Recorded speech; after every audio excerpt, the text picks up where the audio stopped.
दोस्तों, अगर आप एक मेडिकल स्टोर के संचालक हैं या फिर आप इन फ्यूचर मेडिकल स्टोर खोलने वाले हैं तो ये वीडियो आपके लिए काफी ज्यादा इंफॉर्मेशनल हो सकती है। दोस्तों, आज की वीडियो में मैं आपको बताऊंगा, आपसे बात करूंगा कि जब भी आप किसी स्टॉकिस्ट से, किसी होलसेलर से दवा लेकर के आते हैं और वो आपके काउंटर पर ला करके रखते हैं तो आपको किन किन चीजों का विशेष ध्यान रखना होता है।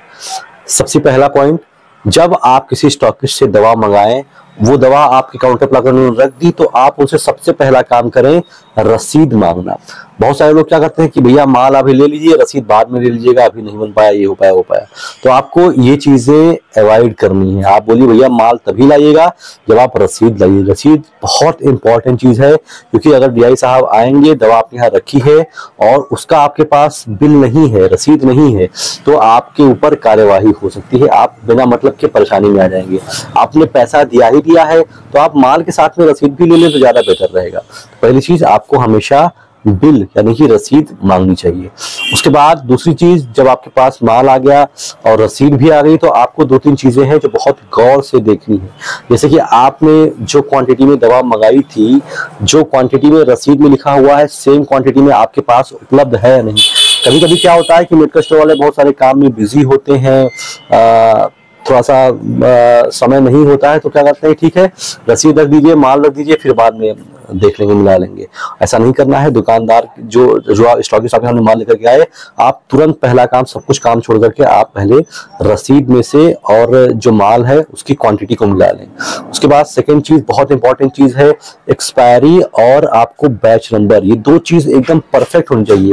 मतलब जो बैच नंबर आपके रसीद में लिखा हुआ है, सेम बैच नंबर आपके दवा में भी होना चाहिए। कभी कभी ऐसा होता है कि स्टॉकिस्ट लोग जल्दी में काट देते हैं बिल और बैच नंबर कुछ और होता है, एक्सपायरी कुछ और होती है दवा में, बिल में, और जो दवा वहां आपके दुकान पे रखी होती है उसमें कुछ और होता है। ऐसे में क्या समस्या हो सकती है कि जब आपके दुकान पर कभी डीआई साहब पहुंचेंगे और वो आपसे बिल मांगेंगे, भैया इसका बिल लाइए, तो आप जब उनको बिल दिखाओगे तो वो मिसमैच करेगा। मतलब उसमें कुछ और बैच नंबर लिखा हुआ है रसीद में और दवा में कुछ और लिखा हुआ है, तो आप बहुत बुरा फंस जाएंगे। तो जब आप दवा लें तो उसी समय बैच नंबर और एक्सपायरी डेट मिला लें, ये बहुत ज्यादा जरूरी है। तो ये कुछ दो तीन चीजें हैं जो अगर आप रेगुलर करते हैं तो आपको आगे दिक्कत नहीं होगी। वरना क्या होगा, डीआई साहब आएंगे, आपका दवा उठा कर लेके जाएंगे, आपसे बोलेंगे आप रसीद दिखाइए इसका, आप रसीद दिखाओगे पता लगेगा उसमें बैच नंबर कुछ और लिखा हुआ है, तो वो माना ही नहीं जाएगा। फिर आप उसको फोन करोगे स्टॉकिस्ट को, भैया वही बिल दे दीजिए, तो वो खोजेंगे, फिर वहां से देंगे। कभी कभी बहुत डिनाई करते, भैया मेरे से कम माल ही नहीं आया था, ये वाला कहीं और से आया होगा, तो बहुत समस्याएं हो जाती है, बिना मतलब कि आप परेशान हो जाते हैं। तो परेशानी से बचने के लिए जब भी आप स्टॉकिस्ट से दवा मंगाएं, पहली चीज बिना बिल की कोई दवा ही ना लें। दूसरी चीज, जो बिल है उसकी क्वांटिटी, एक्सपायरी डेट और बैच नंबर तुरंत ही मिला लें। अगर कोई दिक्कत है तो उसको वापस कर सकते हैं। इसके अलावा कुछ ब्रेकेज वगैरह हो, कुछ टूटा फूटा हो, तो आप तुरंत ही चेक कर लें।